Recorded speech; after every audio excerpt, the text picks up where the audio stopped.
Diane Corcoran, current president of IANS, and a lovely person who knows all things veteran and NDE. Please give her a big welcome. Thank you very much. As Scott said, I am also a veteran. I'm a retired Army nurse and retired as a colonel in the Army Nurse Corps.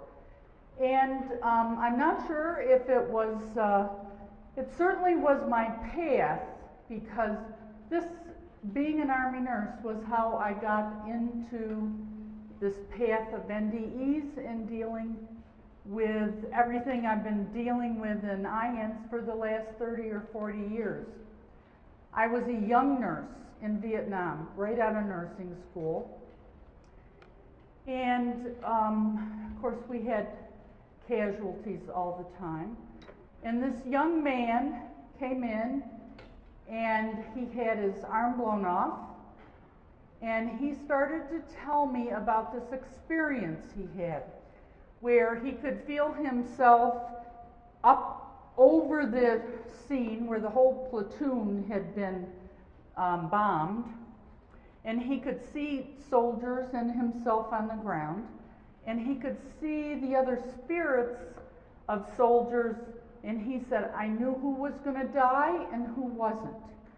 And then he went on to describe what I now know is a classic NDE, pretty much. I had no idea this was 1969, what he was talking about.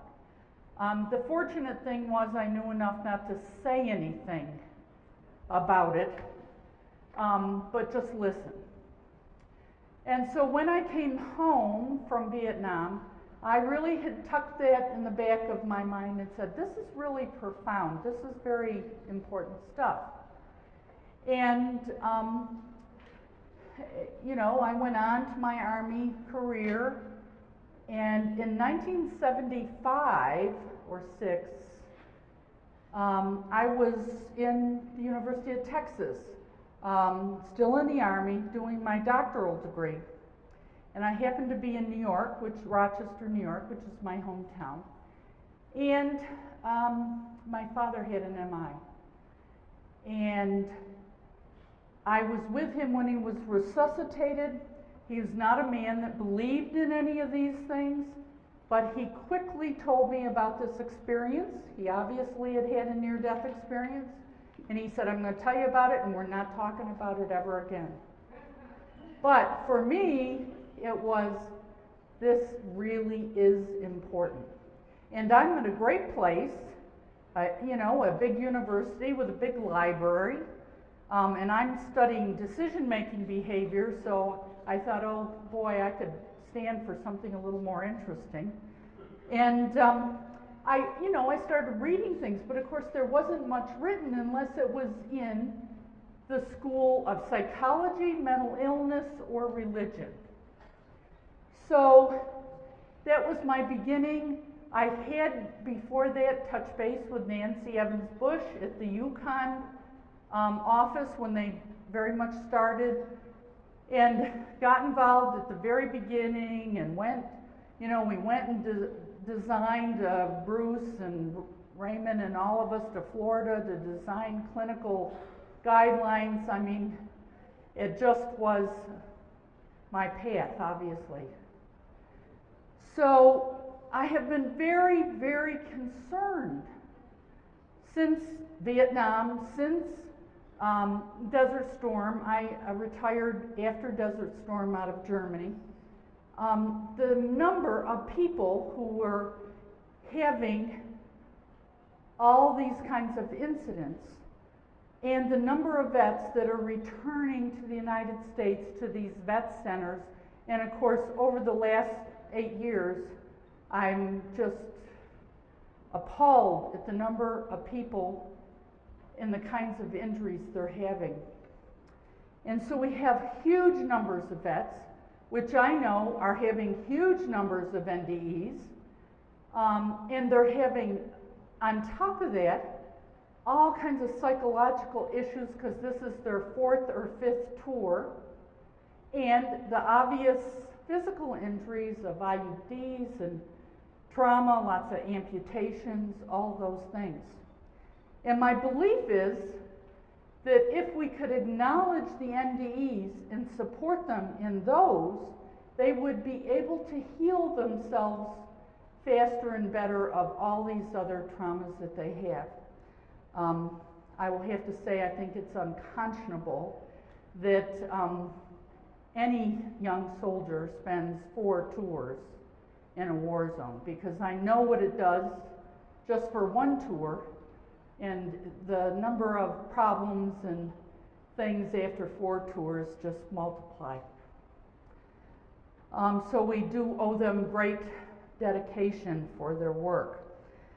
So these vets are arriving in hospitals. They get a lot of physical support. They have great rehab, and they have some great psychological help, but they have very little help with NDEs. And as an example, as I've been talking to people, I went to a VA close to me and went to the chief of the service for vets, and I said, how would you differentiate a near-death experiencer who saw God and a soldier who was having a psychotic break who saw God? And I actually expected one answer, but the answer I got was, what's an NDE? And it's like, oh my God, everybody's living under a rock. But what Pim said, and I heard him mention it this morning, physicians are very resistant to accepting this unless they have patients that they've talked to, or unless they've read something, and there is some literature in the physician literature about NDEs, but not a lot. So we have a facility that's not there supporting them. On top of that, the disclosure issues for NDEers is huge. They have had all these problems. They are desperate to get benefits just to survive on.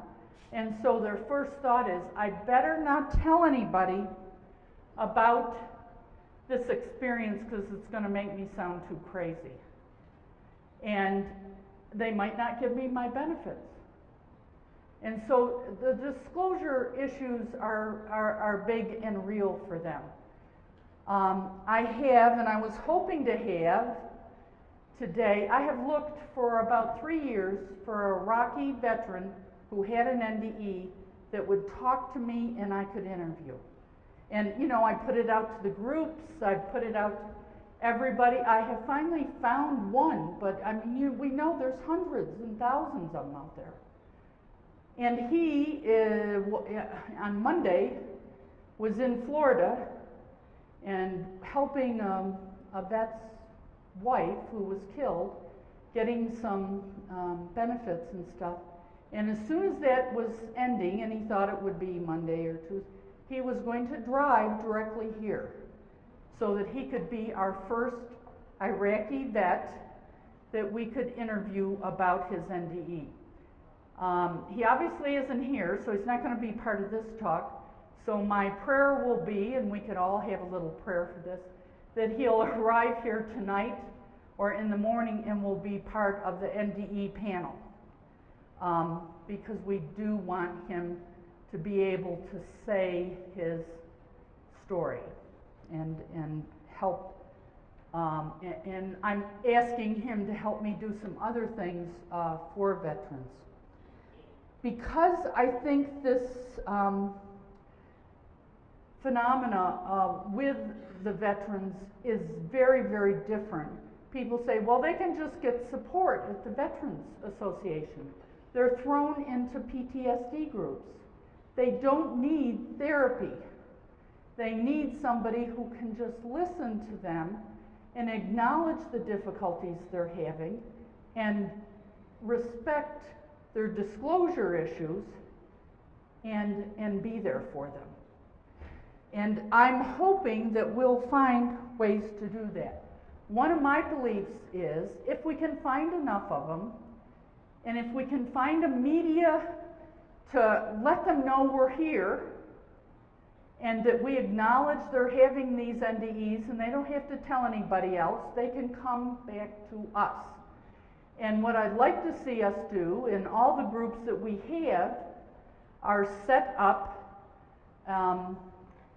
a support group with the facilitator that we currently have at each place initiate a group just for veterans. I think they shouldn't be mixed. And then find a veteran who will become the leader, but mentor them into this position. And I think I think it'll be a slow process, but I think it will work. We have group leaders here, and you find one, more will come. You advertise, you do things, and then we get a separate group for NDEers and their spouses. Because of the way the military works, the military spouses are going to be right out on a limb with them. And so they're going to need support for acknowledgement of what is an NDE, why have they changed so, why are they giving away all their money. These kinds of issues happen with regular NDEers. And when I was on active duty, I used to teach this all the time, NDE 101. And I would have many people come to me, and unfortunately it was at a time in the 70s and early 80s that there still wasn't much out there. Raymond's book, a little of this and a little of that, but not a lot. So the military hierarchy, most of them thought I was crazy. They called me the death and dying lady. She's very interested in this death and dying stuff. I said, well, that's not exactly it, but sometimes it's just too long to explain it. But I would go into all the special areas, ICU, those places, and say, this is what an NDE is. And if you have patients that talk about this, please call me. And as I told the group the other day, I once did that in a head nurses group, and she just looked at me like, oh my God, you are crazy, and what are you doing here? And I could just read it off her face. And, divine intervention has a way of dealing with things. And the next morning at 8 o'clock, she was on the phone saying, I got somebody over here who had one of those things. Come over here and help me. And of course I did. But what I found in the military, I would have general officers call me and say, I don't want to tell you what my name is, but I had a near-death experience and I would love to have somebody to talk to. We had a young commander in Germany, when I was in Germany, called me. He said, I'm a West Point graduate, I'm a commander of this unit, and I have all these young enlisted men, and they're always getting in trouble. And what I want to do is put my arm around them and say, we'll work this out together. Of course, you all know that's not the Army way. Put your arm around them and work it out together. You want to, you're supposed to discipline them, and you're supposed to do this and this and this, none of which works very well if you don't do the other things. So I simply said to him, you and the Army are not going to work out. You can't be your authentic self if you stay in the Army. And so I have been dealing with this many, many years, both on active duty and off. And I'm absolutely amazed that I got to be a full bird colonel, because I know half of them thought, what is this woman talking about? But it gave me, because I saw all these veterans come in, and how desperate they were. We had, I was in Fitzsimmons here, chief of education, I get a phone call. My name is John. I'm stationed at Fort Lee, Kentucky or someplace. I'm a master sergeant and I need to talk to you. I saw your picture in the paper or something, so I know you know about NDEs and you were in uniform, so you must be on active duty. And I said, well, John, I'd love to talk to you. You can set up a phone call or something. We'll get together and talk about this. 2 days later, he walks in my office and said, I'm here, I'm John, let's talk. And he was desperate to know he was okay. He's an old master sergeant. Things went the way they went because that's the way they always went. And now he's walking out. He had an aortic aneurysm that burst. Usually, you're dead before you ever get to the OR. He lived through this. And his surgeon came and actually talked to me as well. But John said, I'm so emotional and I see stuff out in nature and I want to cry and, I don't know what's the matter with me. And I said, you're perfectly okay. And, and then went through some of the after effects and this kind of thing. And for him, that's all he needed. But imagine these young guys, hundreds and thousands of them. Imagine the other part of it, what we could do if they were all integrated, in tune, wanting to know about, I'm sure it would ruin the recruiting program for the services, but it will provide support and love and understanding for a lot of other people. And so I think it is absolutely essential that we find some different ways to deal with veterans other than the traditional ways. And I want IANS to be a big part of that. We are the group that should do this. We are the largest and most professional group to provide these people information that will be helpful. And it will help, I hope, that I'm a retired military officer, so I do have some sensitivities to their disclaimer issues. They're very real issues, getting benefits, telling things that might be hurtful. And having been in Vietnam, when we see lots and lots of soldiers come through, they are petrified young men. And having these horrible issues physically is one thing, but all the rest of them in an NDE on top of it where they're seeing things. I had a young man that I interviewed from the Cuban Missile Crisis. He had his arm torn off through some truck accident. Was taken to the hospital. He was desperate because he had a very profound experience where he saw God and talked to God. So, of course, he wanted to share this information with everybody, and they were very excited to hear this. And he did, and they sedated him for 3 days.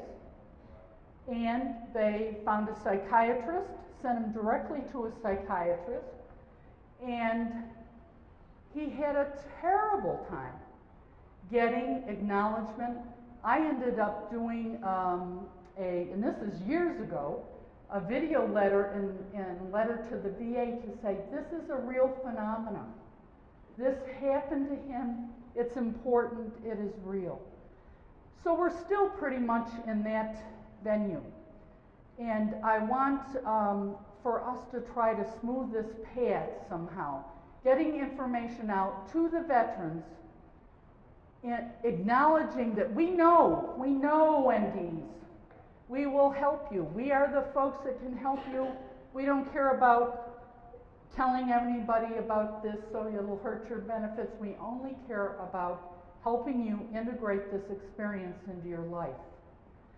And so for me, that's the key. I have several things that I've been trying to do. I do have a fund in IANS called the Colonel Corcoran Research Fund. And that is because I think they're going to need some training that we would do, and we've already done this. We have a professional lecture.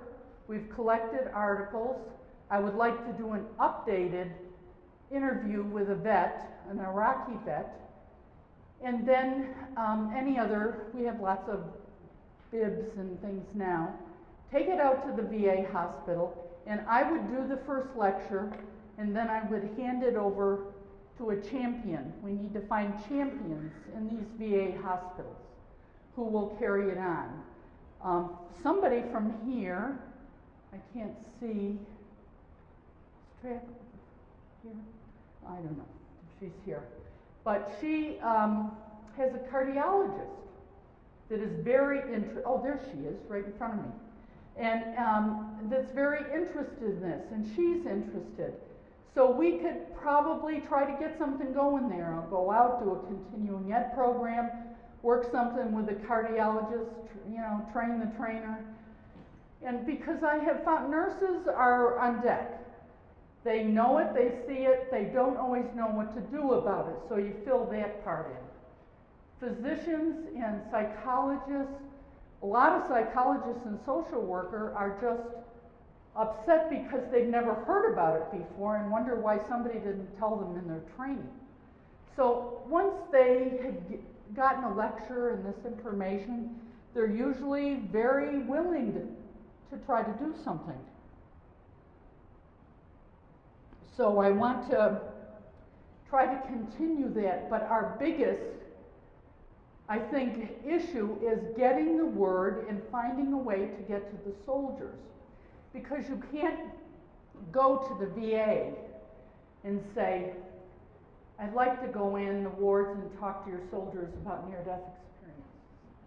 What I have done, I feel more comfortable in some of the active duty hospitals, is I go in, I find a nurse or a doctor and say, if you hear these, and these are some things to look for, please refer them back to us and let us help them. But we need a better way than that, because we've got to let them know there's somebody out here who cares about them and will, in fact, try to help them.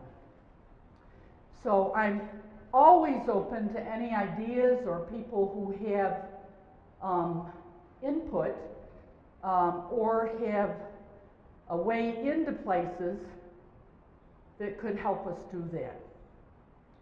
I see these time goes so fast.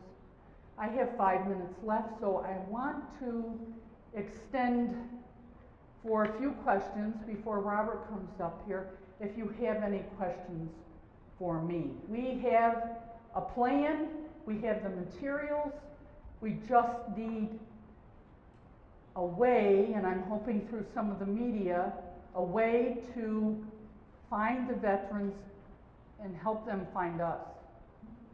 And then use our own support groups to establish new ones. Any questions about that or comments? Hi, Diana. Hi. I am interested in helping you with this program. I did have a question. You appear to be reaching out to the individuals. And I heard you talk about going to the hospital nursing administration. Have you gone higher? Have you gone to the hospital senior officials and or active duty commanders and asked for the opportunity to share? We have in a few different places. They are so overwhelmed right now with just dealing with the number of patients they're getting, with the problems they're having, that although a few, and it's always better in person if you can find somebody that knows you, or they were sympathetic to the issue but just said it's just not something we can do right now. I find better if I can find a nurse I knew, because most of my mentees are now chief nurses. So I go out and say, who's out there I know, or chief of continuing ed. So I can go back in and do a program. I might be overreaching, but maybe we do need to reach higher. Maybe we need to reach at Army level. Maybe military force level, and not just address the NDEers, but the force as a whole. I remember being a commander, we had issues come up where we had to do mandatory briefings. And I mean, you had to have a signature from every soldier that they heard that briefing. Maybe this is something that could be done that way. Be a big reach. But that way, the NDEers are isolated. Yeah. Everybody's hearing the story, and we give them an avenue to get counseling. It's certainly true that their families is subject to this as well, and it's a possibility. It's a possibility. We'll talk about this. Mm-hmm. Okay. Do nurses in VA hospitals require a certain number of hours of in-service? Oh, yes. Have you ever done in-service Oh, training several. on NDEs? Several. I've offered it to hospices and, hospital staff. I think one of the problems is that it doesn't fall in the nursing realm, it doesn't fall in the social worker realm. What realm does it fall in? The chaplains usually I've done. sometimes end up with it, but even as a chaplain, I didn't get a lot of Really? people referred to me in hospitals. The Navy has been very receptive to this, I say sadly, in that I did one at Portsmouth, and the chaplains and nurses did it together. I have spoken at the Shea Arrington Symposium, which is a huge Navy symposium, and really at all levels of continuing education. So it's something I really need to start doing again, and I need to get a volunteer to send letters to all the hospitals and, try to set it up. It's a great idea. Have you, yourself or anyone who's been in the Army, who's a nurse, written an article and gotten it into the Yes. Iraq Veterans Against the War newsletters and that sort of thing? Yeah, you have. Not in the veterans newsletters, but that is a good place to go. I've written several for nursing articles, even way back when. I wrote one in Nursing 88. That article is as pertinent today as it was then, but it would be helpful to get one in a veterans magazine. Exactly, and what you're dealing with here, I'm sure everyone here knows, is changing people's worldview. Yeah. Whether they're in the Army, whether they're nurses, whatever, you're dealing with changing worldview, and people resist that mightily. And repetition is just keep seeing it again and again and again, reference to I this think it's topic. a great idea. Again, it's one of those, we need some people with PR experience that can, we can write the articles, and we have articles, but we need somebody that can contact 20 Veterans Magazine and say, would you be interested in running? And right now we don't have anybody that has that kind of experience, so if there is somebody out there, we'd be happy to entertain that. Thanks, a great idea. Hi, Mo. Mo, and the reason that I'm here is for the reason that you're talking about. Yes. I spoke to you a few minutes. Right. So I am just beginning leader in a new group in Palm Springs, and I was told that when I come back, that I'm gone for the summer, that maybe I could have my support group after a certain group they have at the center, because there should be a lot of vets there that would come on into my group. So maybe this is One way to start. my intent, my purpose, so maybe the purpose is coming for me to have the veterans come, only veterans to this group. But I'm not a computer person, so I don't do well with all this sending the flyers and doing all the computer. Well, we have to find some other people to help us in these realms, in some media outlets, because once they start coming, they will come by word of mouth. We just have to start the train. Good. Thank you, Mo. So keep in contact, please, with me. I will.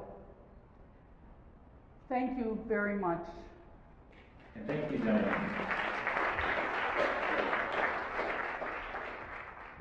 I am Robert Kaplan, a veteran since 1956. I joined the Navy to stay out of the military.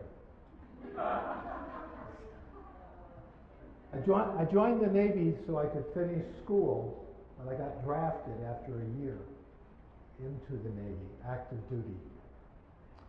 And I was injured and died on the flight deck of an aircraft carrier. But let me just give you a little bio on me because it's relevant to the whole veteran experience. When I was born, my parents divorced.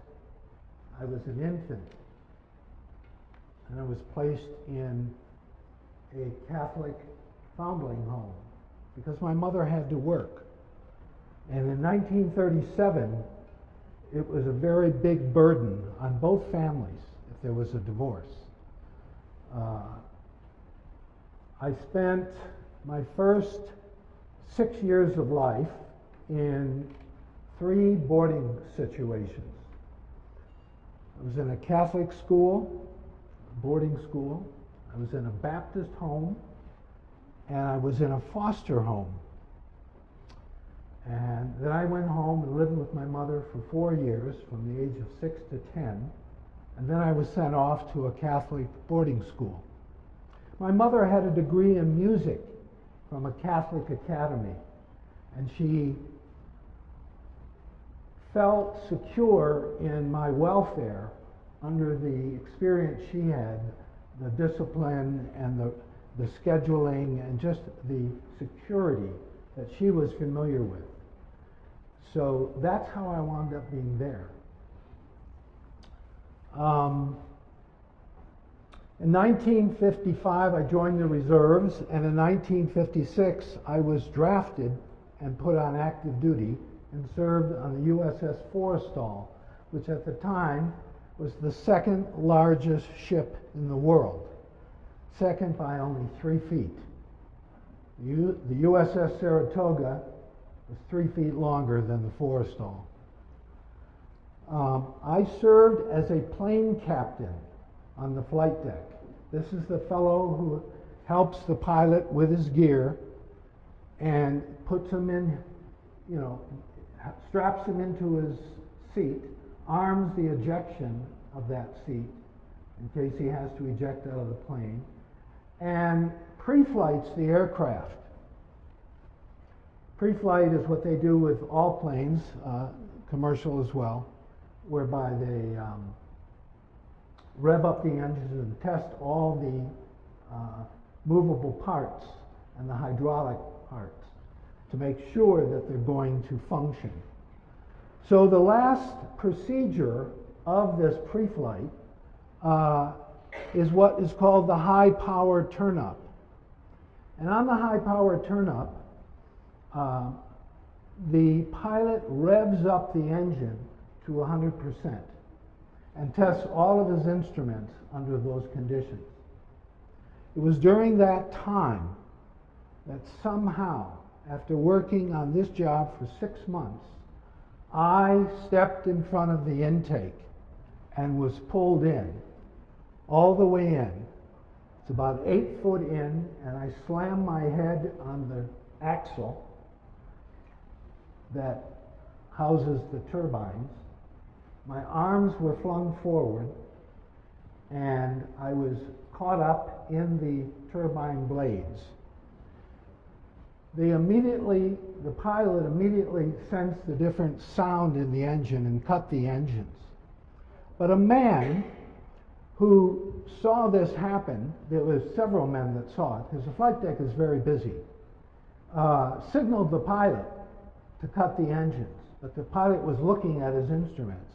But he cut the engines probably within a second or a second and a half. That man eventually crawled in. When they pulled the plane to the side, got it out of the way of the launch position, and they attempted to pull me out. That man crawled into the plane, the intake, and attempted to pull me out, but it was so hot in there he had to retreat. So they decided that maybe they had to dismantle the plane, but that would have taken too long. So they waited for the plane to cool off somewhat, and he crawled in again with a scissors and cut my flight jacket off from the turbines. And they pulled me out and laid me on the deck. And I had no life signs. At which point they called for the chaplain. Now the ship had 3 chaplains, a Protestant, a Catholic, and a Jewish.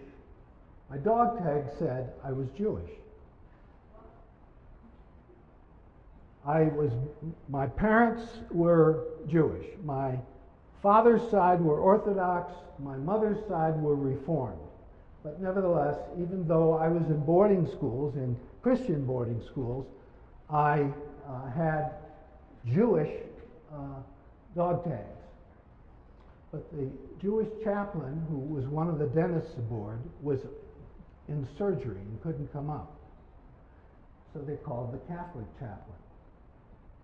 The Catholic chaplain came up, kneeled beside my body, took out a lavender ribbon from his flight gear, wrapped it around his neck, and began to give me last rites. I watched this from above. I had left my body, and I was watching the whole scene. I was 20 years old.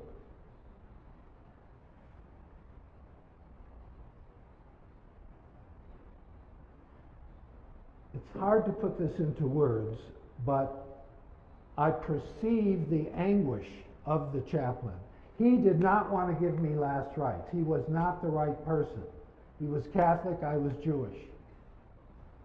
Even though I had never practiced or been acculturated by Jewish culture, I was technically Jewish. And he had resistance. I cannot say that I felt his resistance, but I perceived his resistance. I came back into my body, I opened my eyes, and I said to him, "Father,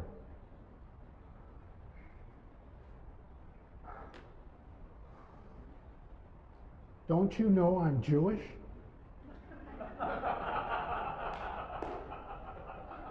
At which point, he was like ashen. I had no life signs, there was no movement in my body, and I'm speaking to him. And he couldn't speak. I said, "It's okay, Father, you'll do."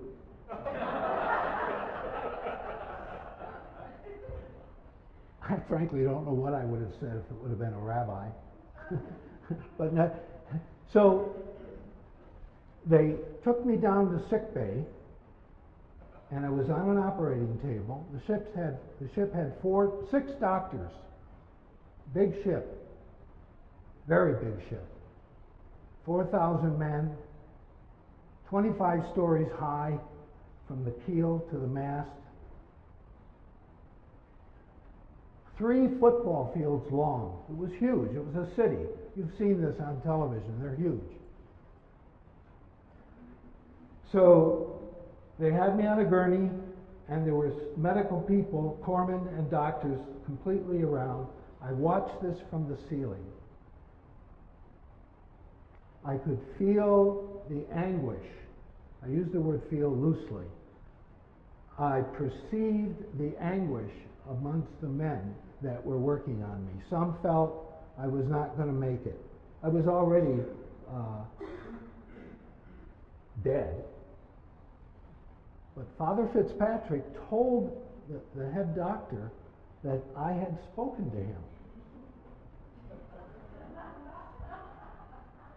So on the strength of that, and the strength of the fact that they had lost my life signs, I didn't have any life signs, they called Father Fitzpatrick again. He gave me last rites a second time. I must admit that I'm a slow learner.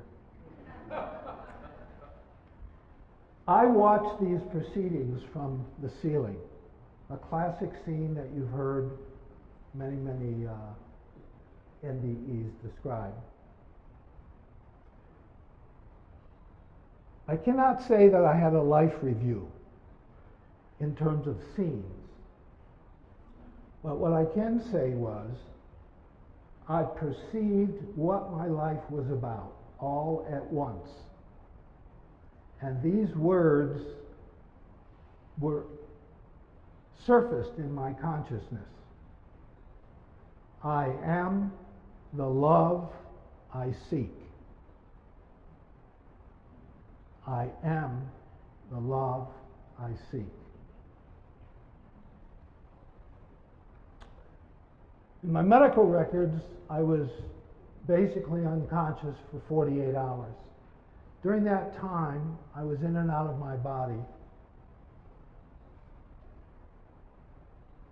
And that particular statement is really somewhat awkward because those of you that have had near-death experiences know that the experience is really beyond words.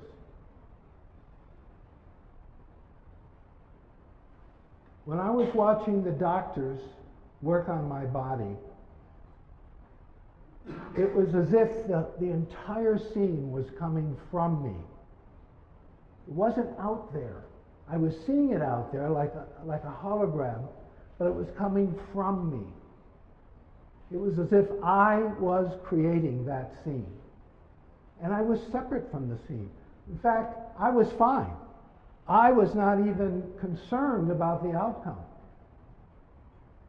I knew I was fine. I had a distinct awareness that I'm okay. What are they worried about? Well, I went back into my body at some point. I don't remember the details of that or any awareness of that. I just know that when I entered my body, I was in a lot of pain. When I spoke to Father Fitzpatrick, when he was giving me last rites, I had no pain. I remember looking up at him, no pain, none. When I came back into my body after being resuscitated and whatever, tremendous pain. I had a serious concussion and a laceration that went up through my head because I had hit that axle. I had burns. I had both arms broken. My hands and fingers were broken. I broke my back. My ankle was broken. And I was basically a mess. 10 days later, they were going to fly me to Berlin at this big army hospital, but they didn't feel that I could take the flight off the deck, and the whole thing would have been too difficult for my body. I want to simply say that I recovered, all the fractures healed within about 2 months. But unfortunately, I contracted a very serious bone infection in my shoulder, which kept me in the hospital for almost 19 months. So the hospital was my home. I had some amazing care and 4 surgeries in the hospital. But I really was touched very deeply by a couple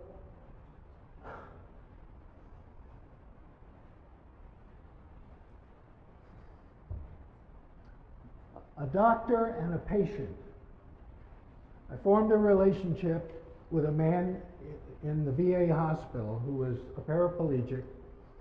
His name was Willie Thompson, and he and I became immediate buddies.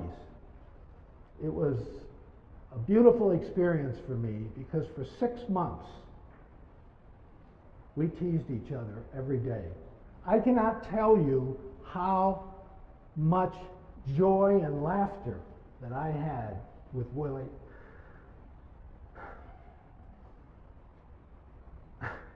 it was the first man in my life that was there every day. I couldn't wait for him to wake up. We started to tease immediately, and we played checkers. Hour after hour we played checkers. And the art of the game was to pretend that the loss was really a win. And it was, we were in a relationship, and there were 3 other people in the room, in this ward. But it was as if they didn't exist. That's how tight we were. I want to stop that part of the story and relate to what I feel Diane was addressing and why I'm actually sharing this today. The veterans, I didn't talk about my near-death experience for almost 30 years because as far as I was concerned, the only way that I could have been sucked into that intake was if I made a mistake. And I was ashamed. I was guilty.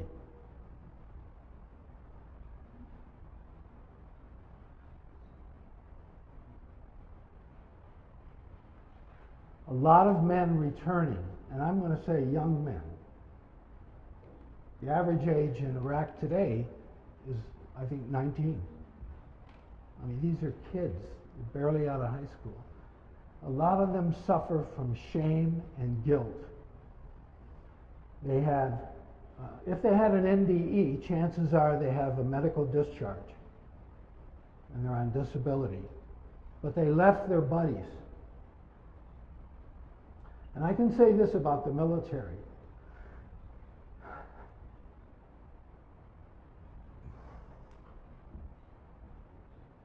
It's a culture. And in my day, it was almost 100% men.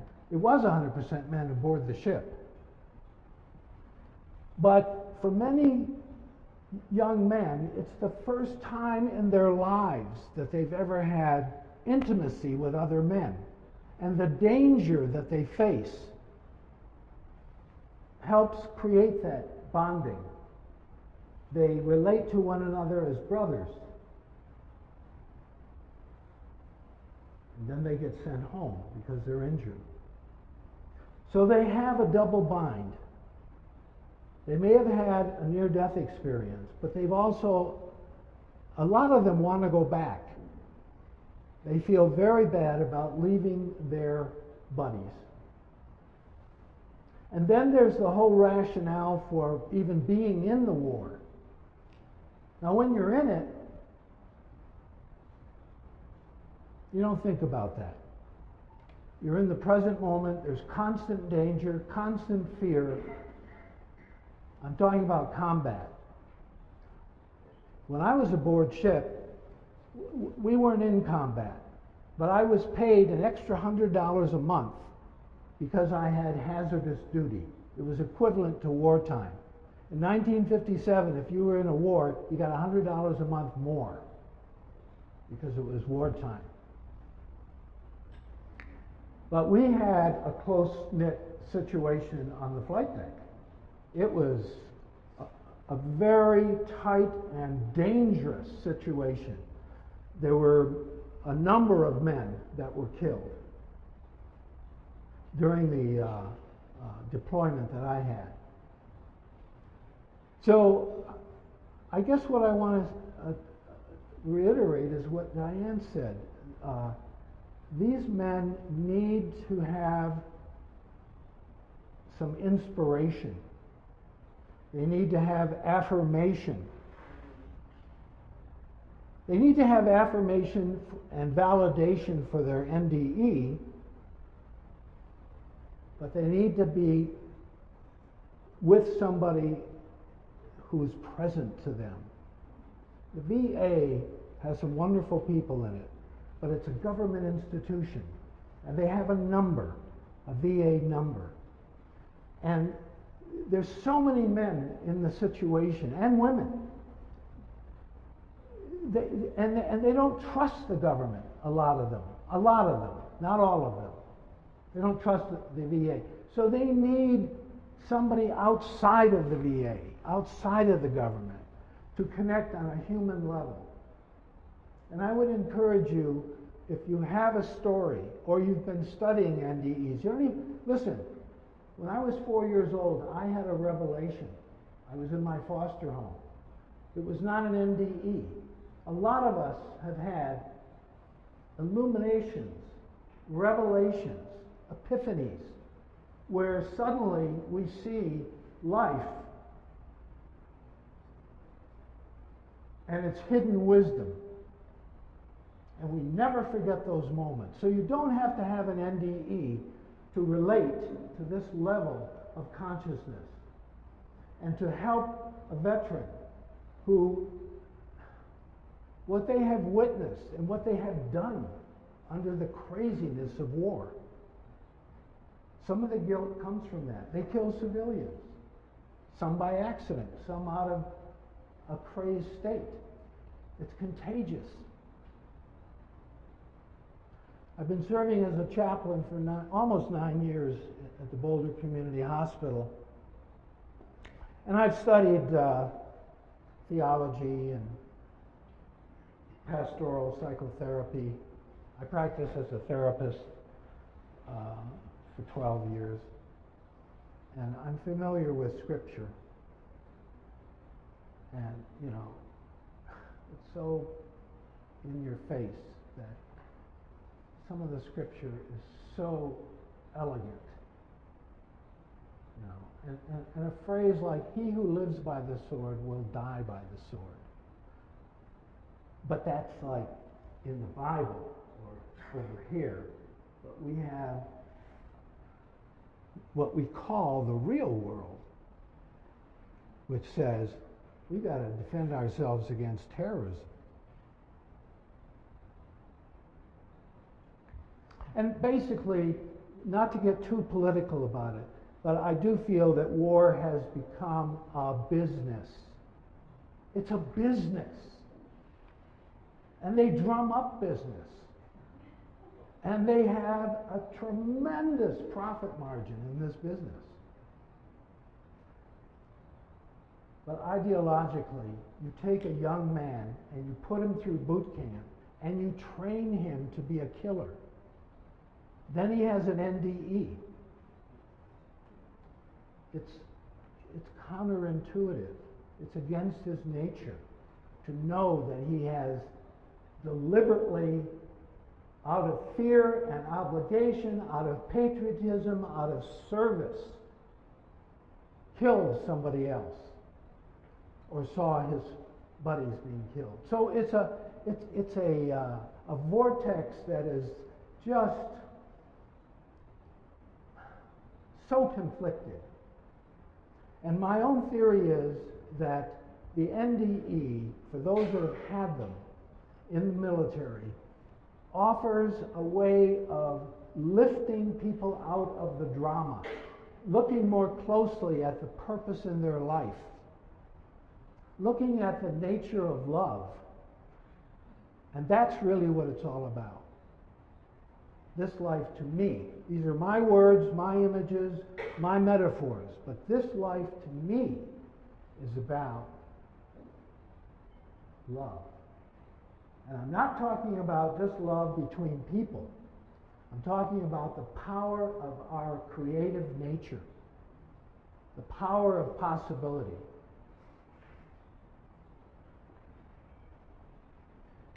And when we feel love,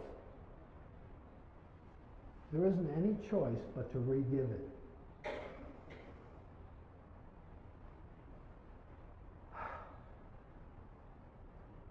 Love is for re-giving, but you have to be willing to receive it, to be receptive to it. It's what some people would call the receptive principle in this duality that we live in. We receive. Let me put it to you this way.